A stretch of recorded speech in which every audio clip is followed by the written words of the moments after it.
Hello दोस्तों, कैसे हैं आप सब। उम्मीद करती हूँ आप सब खुश होंगे, सही होंगे और आप पढ़ाई में ध्यान लगा रहे होंगे। ये मेरा चैप्टर नंबर 6 का पार्ट 3 है, जिसमें हम शीत युद्ध के बाद संयुक्त राष्ट्र संघ में कौन कौन से सुधार हुए उसके बारे में हम पढ़ेंगे। ठीक है, इसमें हम पूरी डिटेल से पढ़ेंगे कि संयुक्त राष्ट्र संघ शीत युद्ध के बाद किस तरह से उसमें बदलाव हुआ था। ठीक है, तो हमने पिछले वीडियो में जब पढ़ा था तो उसमें हम क्या पढ़ा था, हमने उसमें पढ़ा था लीन ऑफ नेशन के बारे में। जो लीन ऑफ नेशन था वो क्या था उसके बारे में हमने पढ़ा था। उसने अपनी जिम्मेदारी नहीं निभा पाया था, इसलिए वो क्या हुआ था, वो आउट हो गया था। मतलब कि आउट कह रही हूँ, जैसे कि उसको वो मान्यता नहीं मिली जो सोवियत संघ को मिली, क्योंकि उसके आने के बाद भी जो विश्व युद्ध था, सेकेंड वर्ल्ड वॉर, वो हो चुका था, वो हो गया था। ठीक है, उसके आने के बाद भी हुआ था। ठीक है, इसलिए वो विफल रहा, उसको विफल माना गया। ठीक है, अब हम आगे पढ़ते हैं। इतना तो आपको समझ में आ गया। चलिए आगे बढ़ते हैं कि शीत युद्ध में क्या हुआ। देखिए, बदलते परिवेश की ज़रूरतों को पूरा करने के लिए संगठित सुधार और विकास करना लाजमी है। देखिए, अब सुधार तो करना ज़रूरी होता है कि जैसे जैसे परिवर्तन होता है वैसे वैसे क्या करें, सुधार करें। ठीक है, संयुक्त राष्ट्र संघ भी इसका अपवाद नहीं है। ठीक है, हाल के वर्षों में इस वैश्विक संस्थाओं में सुधार को मांग करते हुए आवाज़ उठती है। ठीक है, देखिए क्या हुआ कि संयुक्त राष्ट्र संघ में कुछ कुछ बदलाव होने चाहिए, इस बात को लेके मांग भी उठी।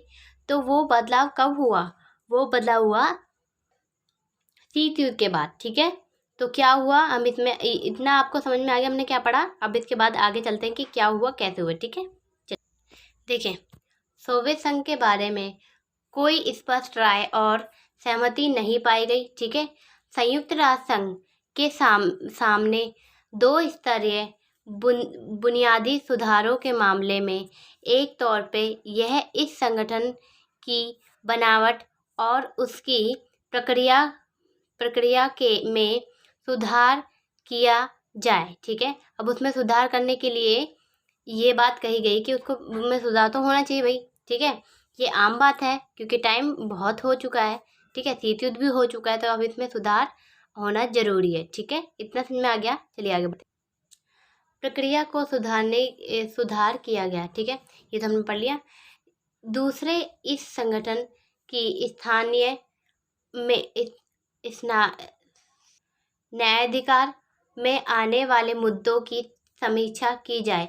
लगभग सभी देशों में सहमत है कि दोनों ही तरह से ये सुधार जरूरी है। ठीक है, देश के बीच सहमति इस बात पर नहीं है कि इनमें दरअसल ठीक करना है क्या,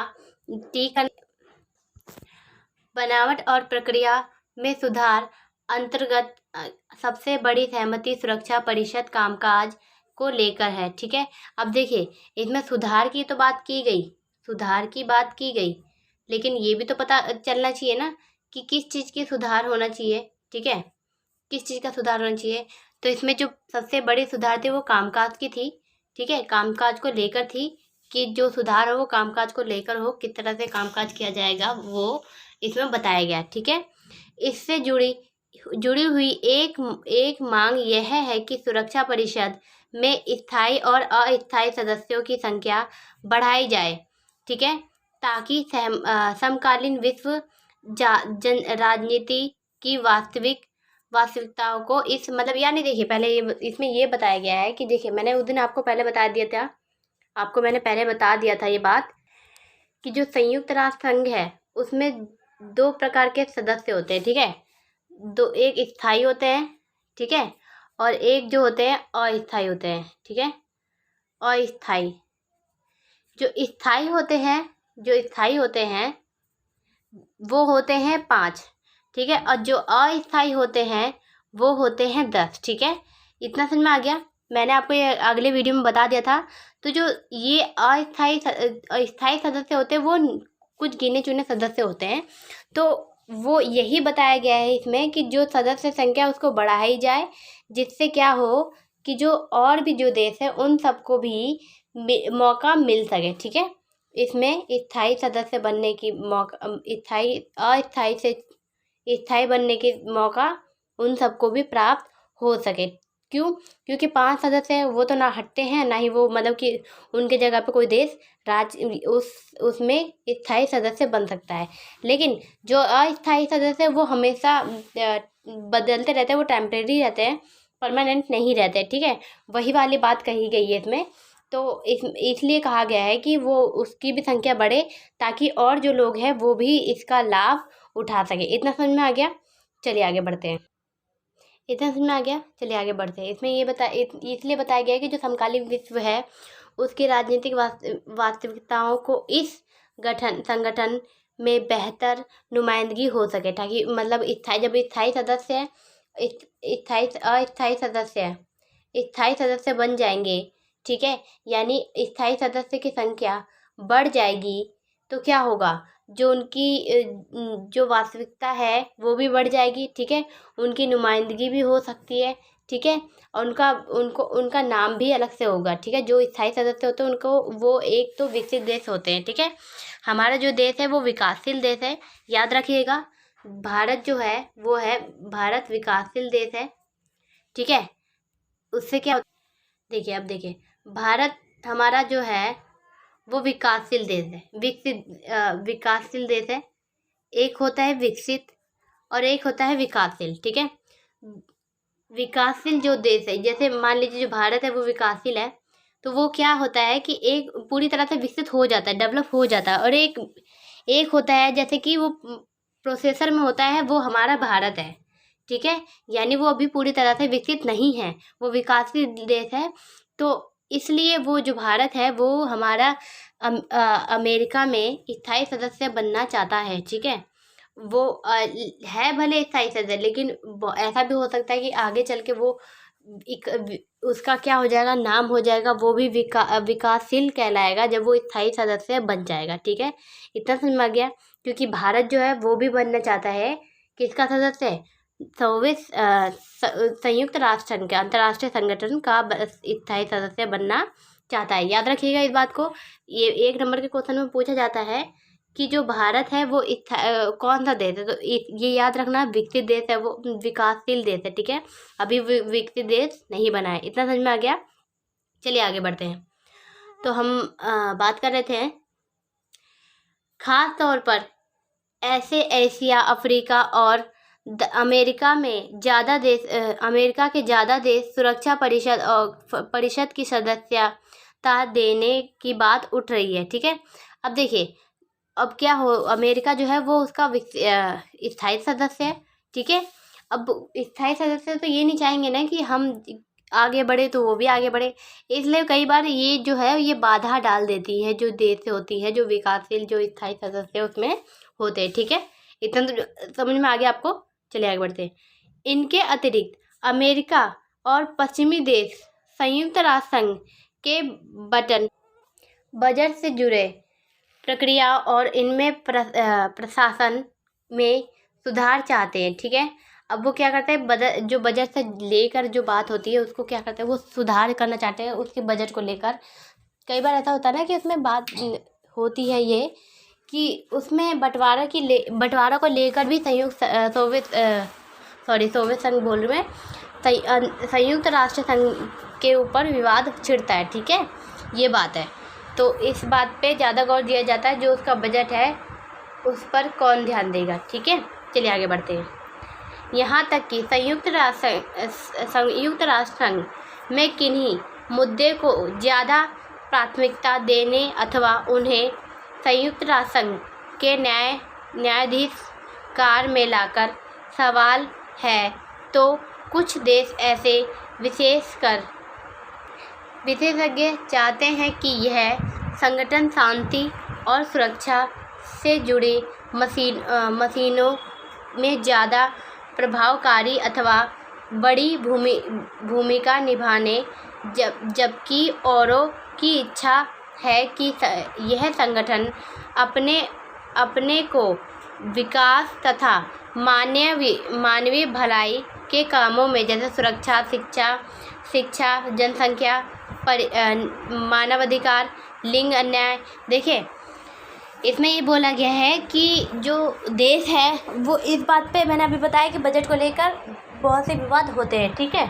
तो और लोगों की इच्छा क्या है, जो संयुक्त ये अंतर्राष्ट्रीय संघ से अलग है, उनकी इच्छा क्या है? उनकी इच्छा ये है कि वो जो है संयुक्त राष्ट्र संघ, वो इस बात को अलग छोड़कर वो शिक्षा, स्वास्थ्य, पर्यावरण, इन सब के कामों पर ज़्यादा ध्यान दे, ठीक है। किन पे ध्यान दे? शिक्षा, स्वास्थ्य, शिक्षा, पर्यावरण, जनसंख्या नियंत्रण, मानवाधिकार, लिंग न्याय, ठीक है, और सामाजिक न्याय। देखिए, लिंगतन न्याय का मतलब समझते हैं आप? जैसे लड़का लड़की के बीच में भेदभाव, उसकी बात कर रहा है ये, ठीक है। उसके बाद सामाजिक न्याय तक सीमित रखे, ठीक है। अब लोगों ने कहा कि ये जो है बजट की बात, वो तो बात अलग है, लेकिन जो संयुक्त राष्ट्र संघ है, क्या काम होना चाहिए, ठीक है। उसका ये काम होना चाहिए कि सुरक्षा, शिक्षा, स्वास्थ्य, पर्यावरण, जनसंख्या, मानवाधिकार, लिंगतन न्याय, इन सब तक ही सीमित रहे, इससे आगे ना जाए। कौन ना जाए? संयुक्त राष्ट्र संघ। ये किसका कहना है? और लोगों का कहना है जो अभी स्थायी सदस्य या मतलब कि उसके अस्थायी सदस्य नहीं है, ठीक है। इतना समझ में आ गया? चलिए आगे बढ़ते हैं। चलिए आगे देखते हैं। संयुक्त राष्ट्र संघ की व्यवस्था दूसरे विश्व के तत्काल बाद सन 1945 में हुई। संयुक्त राष्ट्र संघ कब बना? 1945 में, ठीक है, याद रखिएगा इस बात को। इस महायुद्ध के बाद विश्व राजनीति जो सच्चाई थी उसके अनुरूप उसका गठबंधन हुआ, ठीक है। जो सच्चाई थी उसके अनुरूप क्या हुआ? उसका गठबंधन हुआ, ठीक है। और इसके कामकाज के तत्कालीन विश्व राजनीति की वास्तविक झलक थी, ठीक है। ये कामकाज की जो राजनीति थी, जो कामकाज था, जो विश्व था, उसकी जो एक झलक थी वो, कि ताकि वो उसको सुधार जा सके, ठीक है। आगे देखते हैं। विश्व युद्ध के बाद सच्चाई बदल गई, यानी शीत युद्ध जब हुआ तब क्या हुआ? सच्चाई इसकी बदल गई, ठीक है। 1991 में बदलाव में से कुछ निम्नलिखित थे, ठीक है। क्या बदलाव थे? चलिए देखते हैं। देखिए, पहला है सोवियत संघ के बिखर गया। सोवियत संघ जो था वो बिखर गया। दूसरा, अमेरिका सबसे ज़्यादा ताकतवर हो गया, ठीक है। अमेरिका जो था वो सबसे ज़्यादा ताकतवर है, ठीक है, ये साबित हो गया। सोवियत संघ के उत्तराधिकारी राज्य रूस और अमेरिका के बीच अब संबंध कहीं ज़्यादा अच्छे हो गए थे, ठीक है। और चौथा है चीन बड़ी तेजी से एक महाशक्ति के रूप में उभर रहा था। भारत भी तेजी से इसकी दिशा में अग्रणी था, ठीक है। ये समझ में आ गया? चलिए आगे देखते हैं। एशिया की अर्थव्यवस्था अप्रत्याशित दर से तरक्की कर रही थी, ठीक है। किसकी? एशिया की अर्थव्यवस्था, ठीक है। अनेक नए देश संयुक्त राष्ट्र संघ में शामिल हो गए। कौन शामिल हो गए? अनेक नए देश किस में शामिल हो गए? संयुक्त राष्ट्र संघ में, ठीक है। यह देश सोवियत संघ के इससे आज़ाद हुए देश थे अथवा पूर्व यूरोप के भूतपूर्व साम्राज्यवादी देश थे, ठीक है। अब देखिए, हमने इसमें 4-5 पॉइंट पढ़ा है। पहला हमने चीन के बारे में पढ़ा कि जो चीन है वो तेजी से उभर रहा है, ठीक है। दूसरा ये पढ़ा था कि जो सोवियत संघ है वो विघटन हो गया था, सोवियत संघ विघटित हो गया था, ठीक है। उसके बाद एशिया की अर्थव्यवस्था तेजी से बढ़ रही थी, ठीक है। उसके बाद हमने पढ़ा अनेक जो संयुक्त राष्ट्र संघ में शामिल हो गए थे देश, ठीक है, ये पढ़ा हमने। इसके बाद हमने ये भी समझा कि जो सोवियत संघ है उसमें शीत युद्ध भी उसमें क्या हुआ? समाप्त हो गया। तो ये सब क्या है? ये सब इसमें हम क्या पढ़ रहे हैं? सोवियत संघ में बदलाव पढ़ रहे हैं। कब? शीत युद्ध के वक्त। जब शीत युद्ध के बाद क्या हुआ, कौन कौन से बदलाव हुए, हम इसमें पढ़े हमने। वो पॉइंट इसमें हम दर्शाया गया है, वही हम इसके बारे में ये पॉइंट हम डिस्कस कर रहे हैं। यानी आपके अगर 5 नंबर के क्वेश्चन में आए तो आपको ये सब पॉइंट लिखने हैं, ठीक है। इतना समझ में आ गया? चलिए आगे बढ़ते हैं। देखिए उतना समझ में आ गया। अब देखते हैं उसमें उसके 100वें अंतर्राष्ट्रीय संगठन के जो है उसके ढांचे में क्या क्या बदलाव हुए, ठीक है। हम ये पॉइंट डिस्कस करेंगे उसके ढांचे में क्या क्या बदलाव हुए। तो देखिए सुरक्षा परिषद आज अब राजनीति वास्तविक की नुमाइंदगी नहीं कर सकती थी, ठीक है। इसके फैसले पर पश्चिमी मुल्कों और हितों की छाप नहीं है, ठीक है। और इस फैसले पर चंद देशों का दबदबा भी नहीं है। देखिए इस पर किसी देश का दबदबा भी नहीं है, जैसे कि अमेरिका का या पश्चिमी जो देश है, जो ताकतवर देश है, वो इन पे किसी तरह से दबदबा नहीं बना सकती अंतर्राष्ट्रीय संगठन पे, ठीक है। सुरक्षा जो संगठन बनाया गया है उसके लिए, ठीक है। उसके बाद सुरक्षा परिषद में बराबर का प्रतिनिधित्व है, ठीक है। अगर सुरक्षा की बात आएगी तो उसमें सभी प्रतिनिधित्व को बराबर हक मिला जाएगा, बराबर हक दिया जाएगा, ठीक है। इसमें कोई और देश अपना हस्तक्षेप नहीं कर सकता, चाहे वो कितना भी ताकतवर देश हो। इतना समझ में आ गया आपको? अब ये चैप्टर अब हम हम इस वीडियो में हम इतना ही करते हैं। नेक्स्ट वीडियो में हम बात करेंगे इसके अगले पार्ट में, ठीक है। और इसके बाद आपको इसमें जो ना समझ में आया तो एक बार मुझे कमेंट में कर लीजिए। मेरे चैनल पे अगर आप नए हैं तो प्लीज़ सब्सक्राइब कर लीजिए, बेल आइकन को भी दबा दीजिएगा ताकि आपको नोटिफिकेशन मिलती रहे, ठीक है। ताकि आप कोई भी वीडियो से आप छूटे ना, ठीक है।